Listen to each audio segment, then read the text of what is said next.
Good morning to everyone. Today class is pollution impacts. So those are point and non-point source pollutions. So you see here.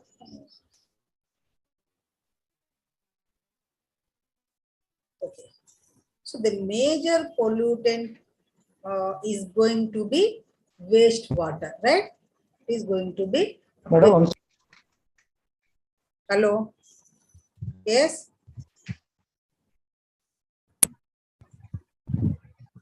Okay, right. okay, madam. Okay. Carry on. Okay. Now we are talking about the different sources of the wastewater. So now the sources, it can be classified or it can be perceived in a different approaches also, right? So we are going to cover about the sources of the wastewater or the types of the sources of wastewater. So it is where it is actually introduced in the nature. So the generation, it is one aspect. Water is, we generate water in our households or in our factories and also our industries, etc., etc. Right? So, but whatever, let us say, we are getting water out of our kitchens, right? And we are getting water out of our bathrooms also. So all these types of sources are the places where wastewater is being generated are there. So but when we talk about the processing of wastewater or treatment of wastewater, we are not going to put treatment in each and every household. So we are not going to put treatment in every kitchen sink. And also we are not going to put treatment in every bathroom or everywhere. So the water, when we talk about the processing of subsequent treatment of wastewater, we have to get an idea how wastewater comes into the environment.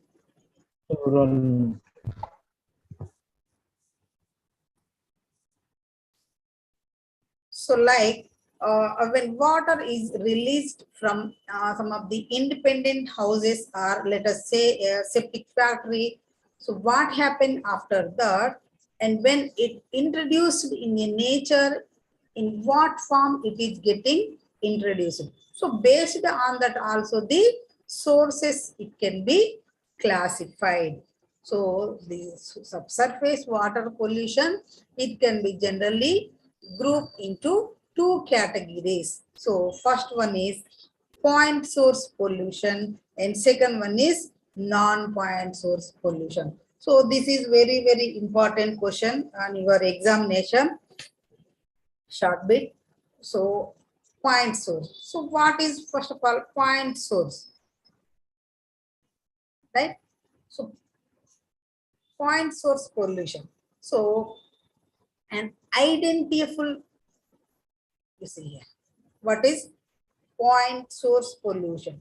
An identifiable source of pollution from which pollutes can be measured and discharged, such as pipes, ditches, smokestacks, and also wells. So if the pollution comes from a single location or specific locations, such as discharged pipe attached to factory or an oil spills from a tanker or discharged from a smokestack or someone pouring oil from their car down a drain. So it is known as point source pollution, right? So point source pollution. So where does it come from? So it is comes from sewage treatment plants and oil refineries and manufacturers of chemicals and electronics and also automobiles, right? So point source pollutions comes from these uh, factories or somewhere, right? So you see some of the pictures of the point source pollutions.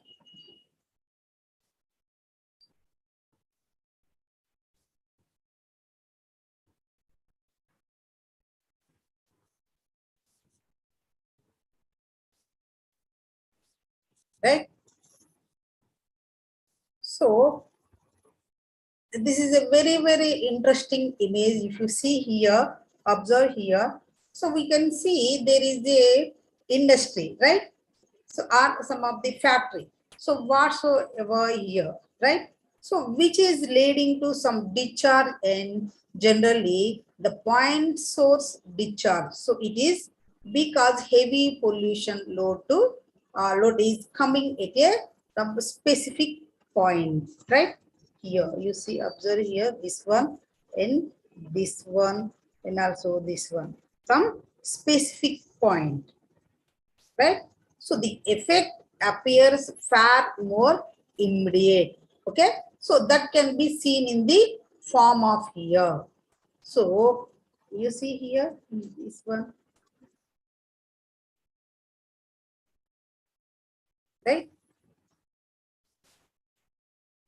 So you can see that this discharge has made this patch of river are dark and probably flowing over somewhere here also or that way, right?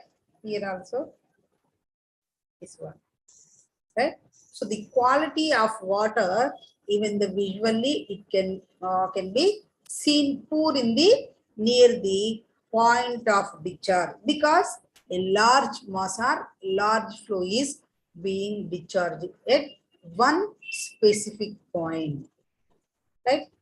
So the lot of pollution is being introduced at one particular point, and that it leads to the change in the river water quality or the stream water quality or whatever source, it may be a lake, it may be anything, right? So generally the flows are collective and petty flows, right? You see here. And when this kind of large flows appear, or these are discharged at one point. So the impact or the effect on water quality is very significant in such cases, right? So this is the point source pollution. And then next we are going to non-point source pollution. So what is non-point source pollution? So an intermediate source of pollution from which pollutants cannot be measured, right? So non-point source pollution is indeterminate source. So it is a indeterminate source of pollution. So which cannot practically be measured, right? So whereas non-point source pollution is something which is not from a single source. So but the sources are many. So from many sources the pollution takes place. So whereas a great deal of water pollution happens not from single point source, right? So but it happens from many different scattered sources, or it's coming from a multiple set of areas, so which comes in the non-point sources. So that is more pollution is caused due to the non-point source pollution, right? So where does non-point source pollution comes from? So non-point source water pollutant is agriculture. So that is going to be the excess fertilizers and animal waste. So that will come up when it rains, right? So a non-point sources pollutants going to be in some of the industry, and then next is going to be residential runoff also.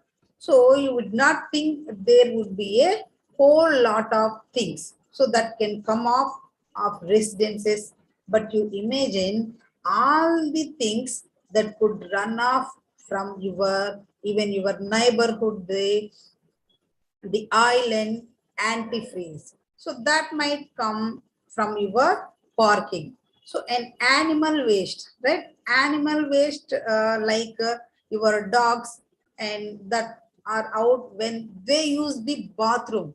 So when it rains, so that animal waste is going to be make its way into waterways, and then say a lot of folks to fertilizers they lost, and so that excess fertilizer from their lands, so that is going to enter into our bodies of water, right? So this is the non-point source. So you see some of the pictures here. So if you look for the non-point source, we can see that the water which flows can flow actually from the different points, right? So you see this what you see here, an example of the agricultural runoff, right? So here,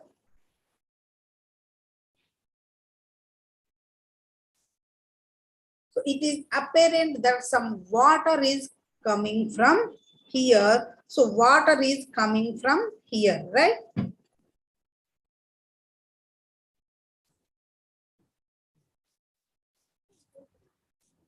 So it is a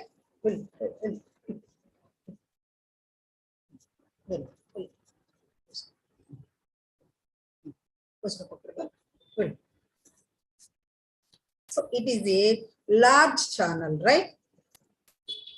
So, but there would not be any like it will not be the only channel. So the water which is falling on that may be having another channel. So that might be another channel. So which is coming here.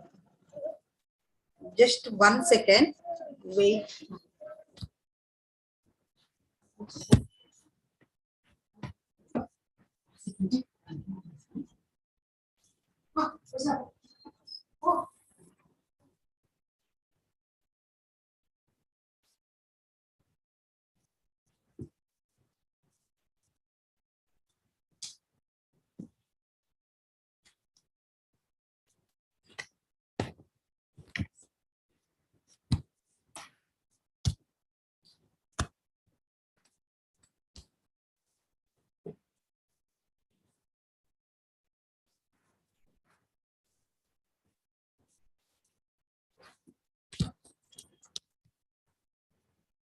Okay. Sorry for the interruption. So where you are going to monitor here or here, right? So, and these different sources, it could have the different levels also. So this runoff may be coming from a larger fraction. So the kind of pollution level, or it could be different, this the point of some runoff coming from the other sections, the point of pollution level. So that is, it could be different in that one. So there is a possibility of the different zones or different streams. So it have different flow rates also. So the quantity, it could also be different. So it is not highly unlikely that if there are number of different streams, right? Number of different streams. So all that number of different streams are going to have the same discharge only. So that way, the quantity of the different streams is going to be the different characteristics of the different streams is going to be different. So in such cases, so the non-point pollution sources, it becomes very difficult. So unless we make appropriate arrangement to track that, right? So, and it put into a channel like the urban storm water drains. So the urban runoff or urban storm water is also example of non-point source pollution. So, but what is done at many places, so we have, let us say, some openings over here, right? See, So the water enters in this one, right? And then it flows through a channel, right here. So the different non-point sources are collected at different locations. So, but then eventually they are put to a storm water channel, and at the outlet we can get a good. So we can get a sort of collective storm water of the entire city or place. So and then that becomes a point source, right? So we can convert different non-point sources, we can mixing together a different non-point sources in here, some specific point sources as well, right? So this is the different between point and non-point source, right? So this is the point source. Oh, all of you understand this. So only single point, right? Some specific point is point source, right? The next non-point source, right? So now we will see difference between point and non-point source pollutions. So we can see that discharge usually controlled by permit. So because if we are having an industry, let us say the point source, right? Of course. So there will be a discharge limit that you cannot discharge more than this. It is a measurable quantity and measurable characteristics. And then there is a possibility because it is collectively coming at one point. At one point. So there is a possibility to capture that. So that is to process that, so that is to treat that. So all those things are there. It is relatively easy to control, that way easy to monitor. So while non-point sources, so because of the many small diffuse sources from many different locations and different places. So individual contributions, it could be very small of all the sources. So, but collective or cumulative effect can be significant. So, if we see this figure, so the load of pollution coming into our rivers, right? So if there are lot of agricultural activities are being done here. So let us say, so all those eventually wash out, right? So each point, each specific point it contributes could be very small.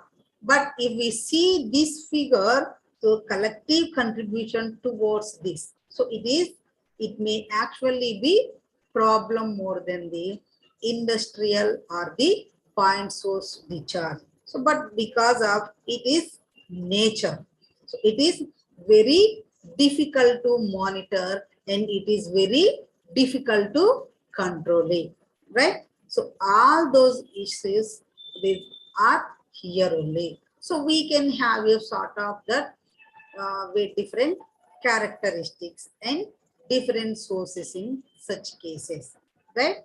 So there is a wastewater treatment here, right?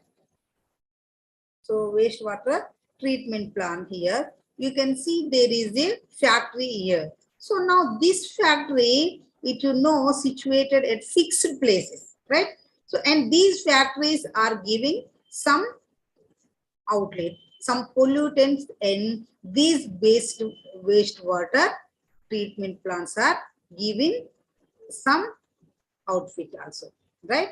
So now they are releasing pollutants here in the streams, right? So basically these are the point sources, right?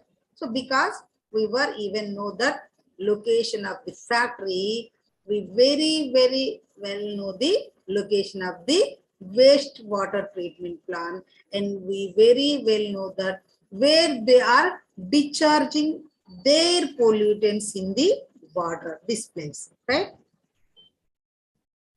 So basically, point sources of pollution area a little bit. So easy to manage. Why they are easy to manage? So because of the people's know, the government know, the pollution dealing agencies know. So that where this pollution is occurring, right? So this is a very big problem. So here non-point source, right? So when we don't know somewhere what exact points the pollution is occurring, they become non-point sources, right? So what are non-point sources, Prince? Non-sources are those sources of water pollution where we actually are not able to predict. So so comfortably or we are not able to 100% say, right? So that from where we will that pollution from that becomes non-point sources. So another example in some of the city streets, right? So the city is there and the city is discharged a lot of pollutants. It is coming through a lot of channels, right? You see here.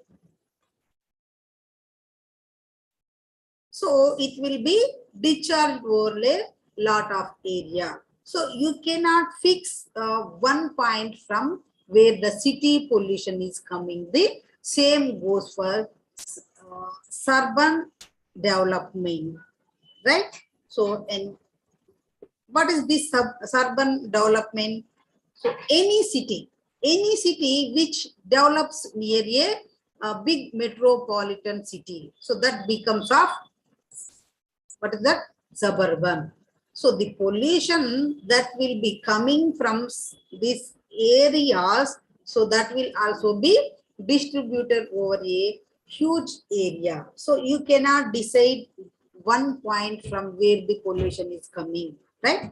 So the same is true for rural homes also. So the same is true for cropland, that is agricultural area. So basically these are those areas where is a one specific point source of pollution is not known to us, right? So, and that is why they become non-point sources, right? So even non-point sources also two types, right?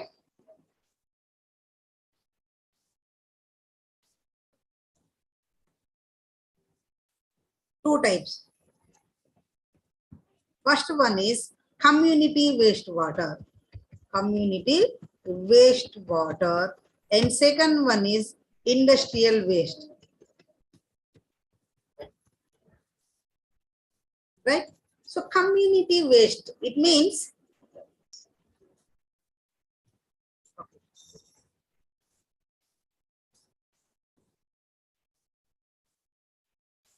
so that waste which had been discharged from houses. So which is being discharged from commercial stuff. So basically there is also one industrial waste. So that industrial waste, it is a lot of toxic waste coming out. So you are living in your home. So you see water. Now after the water has been used by you, right? So you will see that there are certain types of disposal systems which is called Nala, right? So in Hyderabad that is called Nala, right? Or Nali, N-A-L-L-I.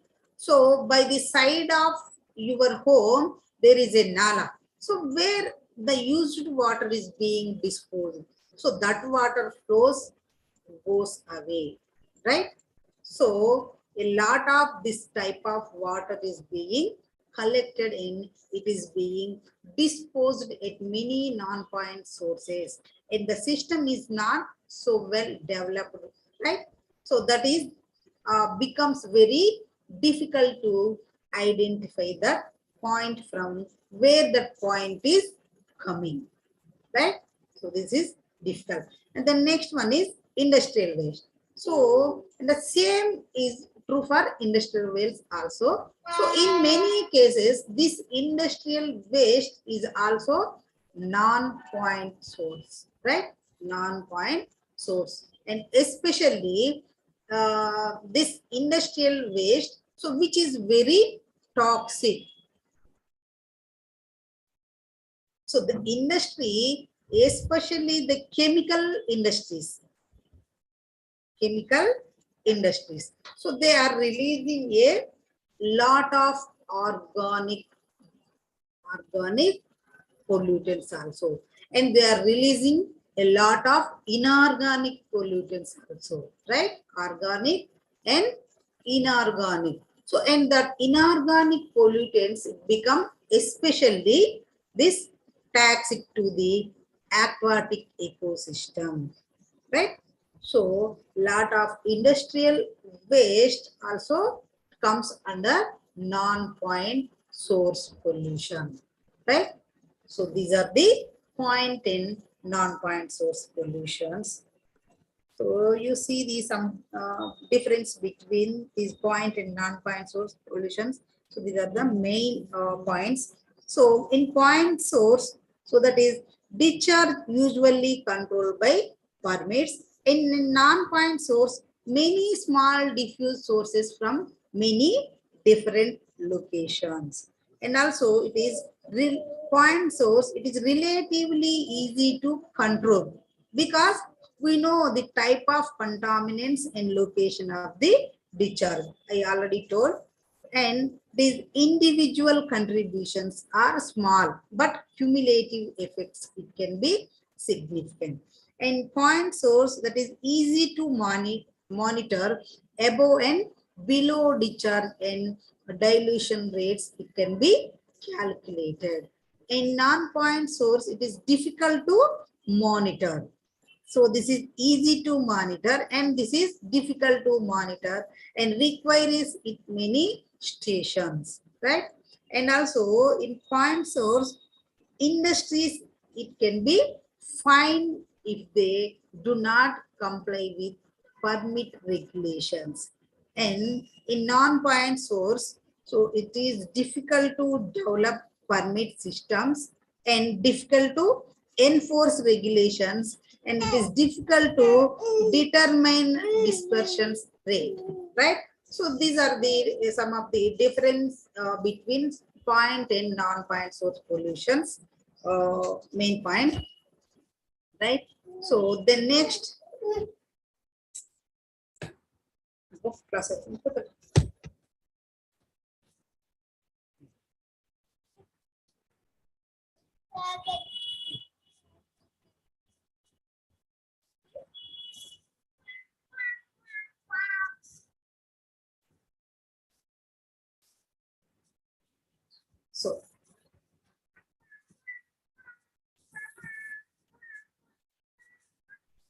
so next, some of the important surface water contaminants and their impacts. So what are the contaminants? So you see here, so first one, suspended solids and biodegradable organics and pathogens and nutrients and priority pollutants and refractory organics and heavy metals and finally dissolved oxygens. So these are the some of the contaminants of the surface water and their impacts. So what is this? This suspended solid impacts. So suspended solids, it can lead to the development of sludge deposits and aerobic conditions when untreated wastewater is discharged in the aquatic environment. So then biodegradable organic. So these impacts is composed principally of proteins, right? Proteins and carbohydrates and fats. So biodegradable organics, these are measured most commonly in terms of what is that? BOD. BOD, biochemical oxygen demand, and COD, chemical oxygen demand. So these are stabilization. It can lead to the depletion of, I already told about this BOD and COD in previous class, right? So it can lead to the depletion of natural oxygen resources and to the development of some specific conditions. Then next, pathogens. Pathogens also I already told. So this is impacts of communicable diseases. It can be transmitted by the pathogenic organisms in the wastewater, right? So then next one is nutrients. So nutrients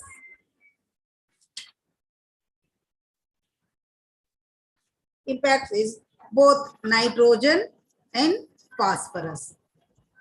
Nitrogen and phosphorus. So along with the carbon. So these are essential nutrients for the growth. So when discharged to the aquatic environment, so these nutrients can lead to the growth of undesirable aquatic life. So when discharged in excessive amount on land, so they can also lead to the pollution of the groundwater or surface water. So, and also next one is priority pollutants. So these are organic and inorganic compounds. So these are selected on the basis of their known or suspected carcinogenicity and mutagenicity, and also teratogenicity or high acute toxicity. So many of these compounds are found in the wastewater. Next one is refractory organics. So these organics it tend to resist conventional methods of wastewater treatment. So that is typical examples include surfactants and phenols and also agricultural pesticides and heavy metals. So all of you know these heavy metals, uh, right? So these heavy metals like cadmium, magnesium, zinc, iron, like this, right? So heavy metals are usually added to wastewater from the commercial and industrial activities and may have to be removed if the wastewater is to be reused, right? So lastly, dissolved organics. So inorganic constituents such as calcium, sodium, and sulfate. So these are added to the original domestic water supply as a result of water use, and it may have to be removed. So if the wastewater is to be reused, right? Reused. So these are the some of the important contaminants and their impacts, right? So wait, I will upload next PPT. So just you take break for just 5 minutes. I will upload another PPT.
Okay, coming to the class.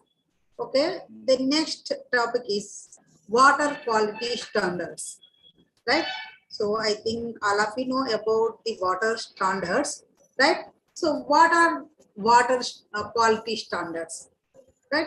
So first of all, water quality standards. So these are the foundation of the water quality. It is based control program that is mandated by the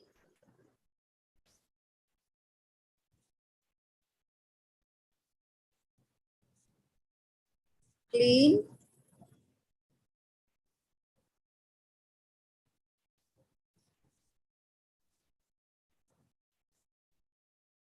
Water Act, right? So the standards form the legal basis for controls on the amount of pollution. So that is entering in West Virginia, right? West Virginia, waters from sources such as industrial facilities, wastewater treatment plants, and storm sewer. So standards are also the technical basis for the reducing runoff from rural and urban areas. So a standard, it can consist of either numeric or narrative limits for a specific physical or chemical parameters. So ultimately, the water quality standard is developed to help protect and maintain water quality necessary to meet and maintain designated or assigned uses. So such as swimming, recreations, and also public water supply or aquatic life, right? Aquatic life. So what makes up of water quality standards?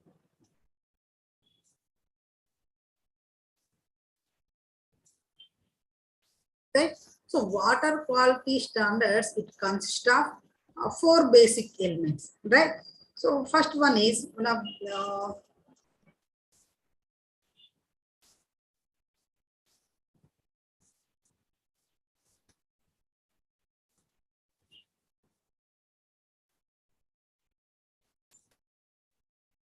first one is designated uses of the water body. So those are public water supply and aquatic life, right? Aquatic life and also recreation. So this is the first one. And second one is water quality criteria, that is to protect designated uses by limiting chemical constituents. So that may be present in the water body. So the criteria, it consists of numeric concentrations or narrative requirements, right? And third one is an anti-degradation policy, that is to maintain anti-degradation, is maintain and protect existing uses and high quality waters. And lastly, fourth one is general policies. Those are addressing implementation issues. What are the issues?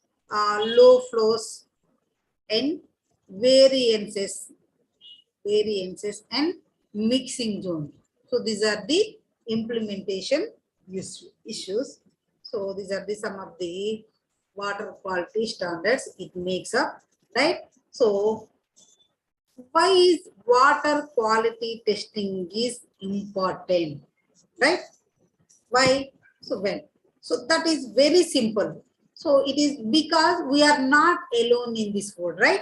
So every human on this earth, on this world, they need to drinking water to survive, and that water may contain many harmful constituents are even since the industrialization era, the amount of pollutants throw into the water. So it should end as affected significantly the habitats of hundreds of thousands of living organisms in the water body, right? So there are new universally recognized and accepted international standards for the drinking water, right?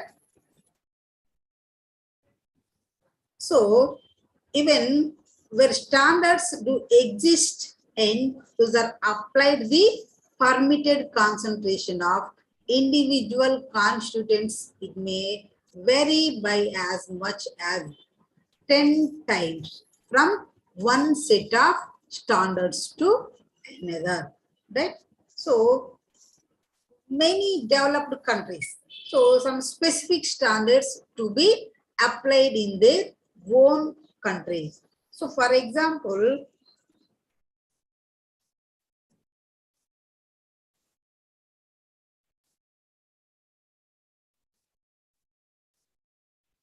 you see here BIS and CPCB. So BIS means Bureau of Indian Standards, and CPCB, Central Pollution Control Board, and also SPCB. SPCB means State Pollution, right? State Pollution Control Board, right? So these are different standards in India, right? So, and also we have some different international standards. So those are in Europe, right? So in Europe, so this include the EDWD, that is European Drinking Water Directive, right? And also USA. In USA, the USEPA, right? USEPA, United States Environmental Protection Agency. So that is establishes standards as required by the Safe Drinking Water Act for countries without a legislative or administrative framework for such standards, right? The next, WHO. All of you know about this WHO. So that is World Health Organization. So this publishes guidelines on the standards that should be achieved. In China, China adopted its own drinking water standards, right? So that is GB 3838 in 2002, enacted by MEP, that is Ministry of Environmental Protection, in the year of 2002. So this is year, right? So the China adopted their own drinking water standards, right? So that is GB 3838. So where drinking water quality standards do exist, most those are expressed as guidelines or targets rather than requirements. And very few water standards have any legal basis or are subjected to enforcement. So the two conceptions are the European drinking water, right? European drinking water directive and this Safe Drinking Water Act in the USA. So which require legal complaints with specific standards, right? So in Europe, this includes a requirement for member states to enact appropriate local legislation to mandate the directive in each country. So the routine inspection and where required enforcement is enacted by means of penalties imposed by this European Commission on non-compliant nations, right? So countries, some of the with guidelines values as their standards, that is include Canada, right?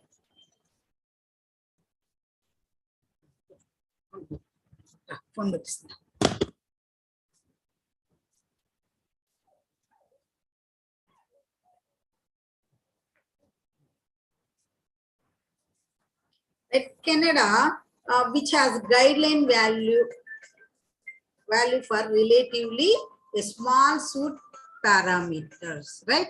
So in New Zealand, where there is a legislative basis, right? So, but water providers have to make best endeavors, that is to comply with the standards. So, in Australia,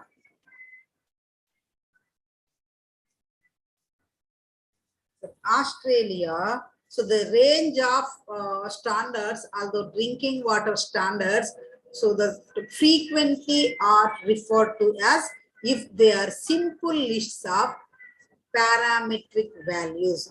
So the standards documents also specify the sampling location, sampling methods, and also sampling frequency and analytical methods and laboratory accreditations. So in addition, a number of standards documents also require calculation to determine where a level exceed the standards. So such as taking an average values, right? Average values.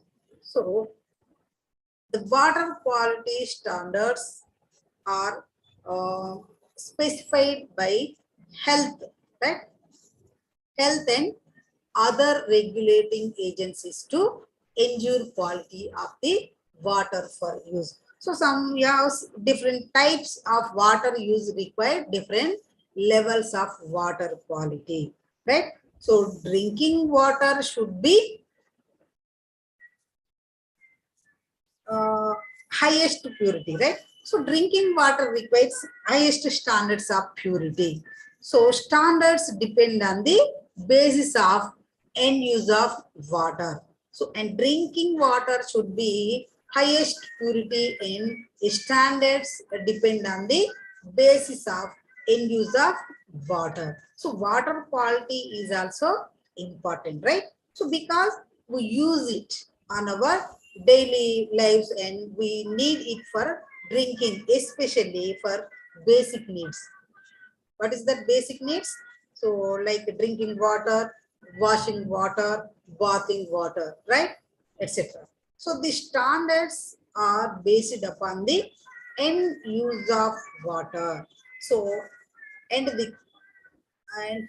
of course drinking water should need the better and best quality, right? So what are the elements of standards? And when we talk about the elements of standards, sorry.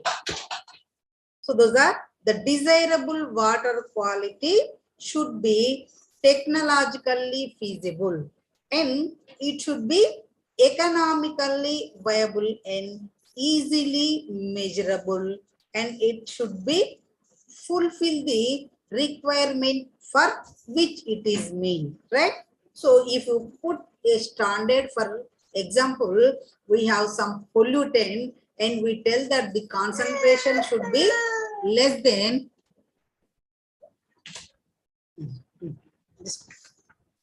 0.0001 mg per liter, and there is no technology available to achieve that one, right? So then no point in putting up a standard, because even if you put up the standard, nobody will be able to achieve that one, right? So second one is economically viability.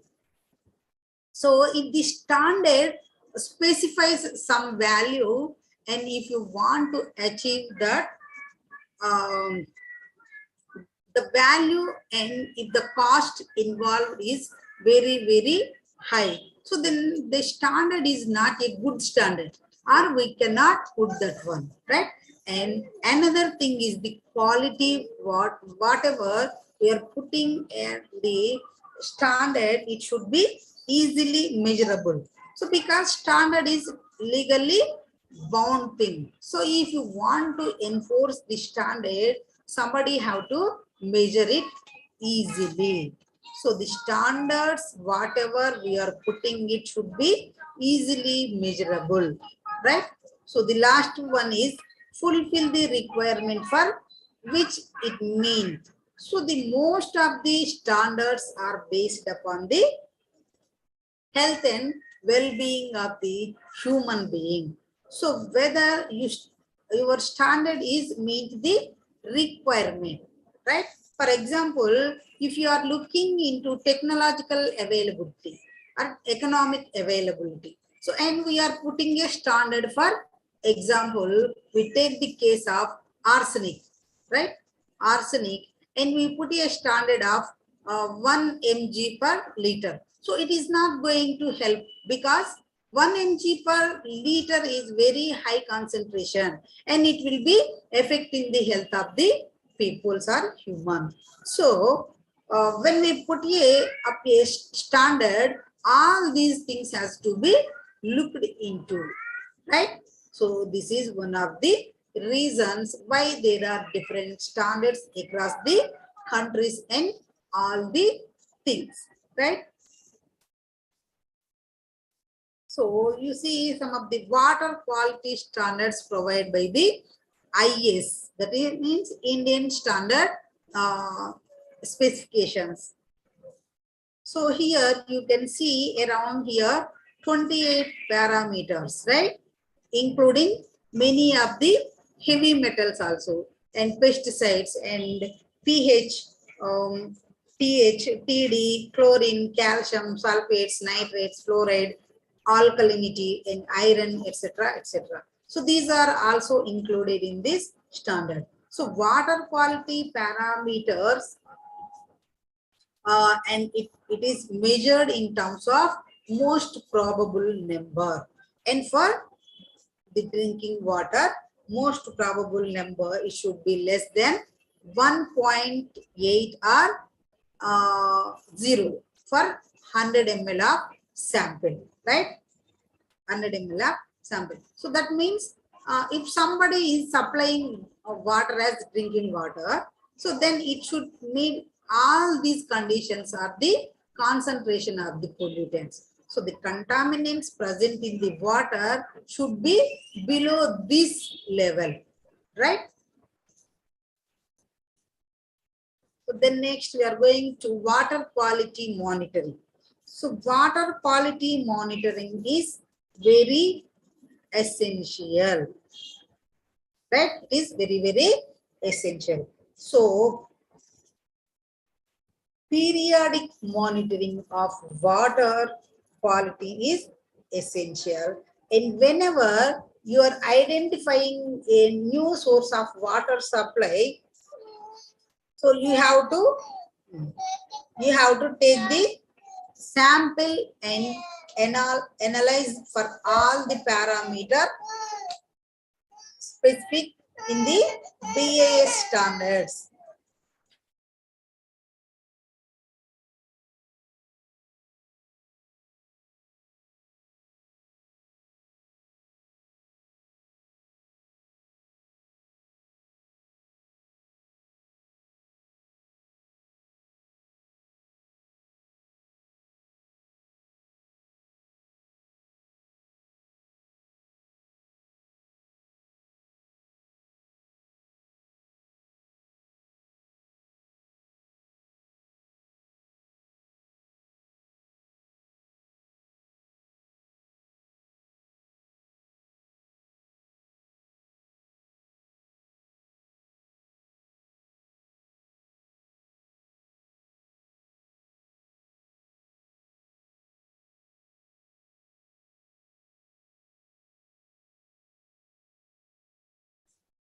Sorry for the disturbing, right? So for all the parameters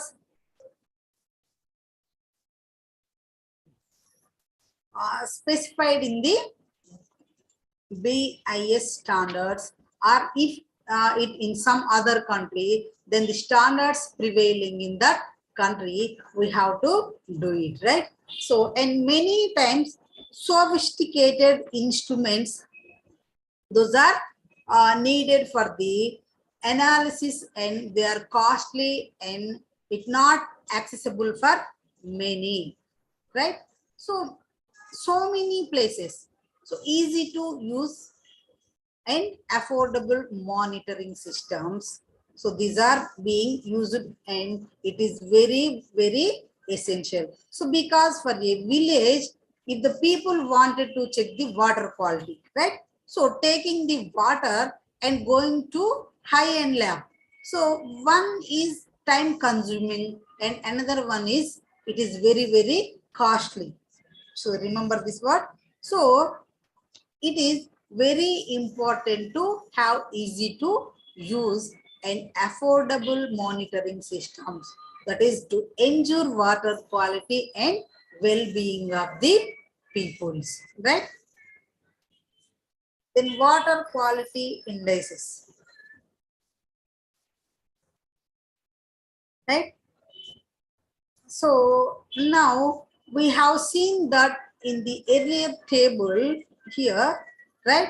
So these water parameters, there are some parameters which is specified in the water quality. So when layman wanted to understand whether the water available for him are is of good quality in, they will not be understanding the chemistry or physics of this one, right? So how we can communicate this one? So the quality of the water available for them for the drinking purpose. So for that purpose, people are using water quality indices. So here what is happening is the entire water quality says 25 or 100 parameters, right? Or 100 parameters. So entire thing, we are converting it into a single number, right? So which will be easily understood by the common people, this one, right? So what is the water quality indices? This is the empirical expressions which indicates the various parameters of the water. So in the precise number to communicate to the layman an average of a set of physico-chemical and biological parameters. And there are various types such as it can be additive type or weighted average type or multiplicative type. It is depending upon what you are looking for, right? So, and developed by sending questionnaires to the people and fixing the values. So, for example, if you take the bacteriological quality, so you have water, so which is looking very clean and chemicals are not present. So, but many pathogens are present in that water. So, what is the number you have to give that? So, if you take all the standards and add it up and give a some number, so then it may be misleading, right? So, the weight for it each parameter is assigned based upon a questionnaire sent to the people. So who is working in this area and who is knowledgeable in that area or field, right? So based upon this, once some weights and the numbers have come up, and usually these water quality indices vary from 10 to 100, right? Into 100. So 0 is the least and 100 is the highest, right? So if something is 90 and above, we can tell that water is relatively what? Good, right? It is good water, right? So we have some of the impact predictions in the EIA. So impact predictions, that is referred to the quantification. So where possible. So of the anticipated impacts of the proposed project on various surface water environmental factors. So it is depending on the upon the particular impact, technically demanding mathematical models it might be required for prediction. So other approaches, those are include the conduction of laboratory testing such as leachate testing for degradable material and solid or hazardous waste materials and also sludges. So the environmental effects on surface water. So these are given here: shoreline, bottom interface, and flow variation, in water quality, and drainage pattern, and water balance, and flooding, and also existing use. So these are the some of the environmental effects on the surface water bodies, right? So now class is over. Oh, Vasanti madam taking the class next. That is 1:30, right? So next I will take the class at 3 p.m. Right? Any doubts? Okay. Thank you. Okay, thank you, madam.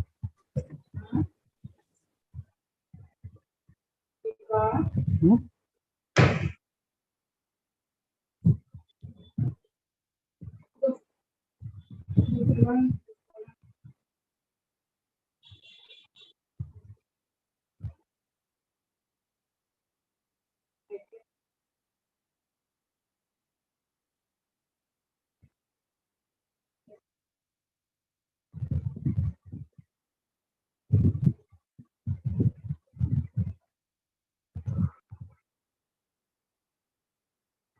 Ini kalah, nggak chat mau.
Nah,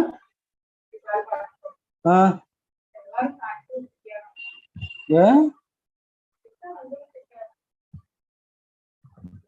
ada శుక్రవారం అయితే శనివారం కూడా ఖాళీగా ఉండొచ్చు కదా.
చిన్న తెచ్చాను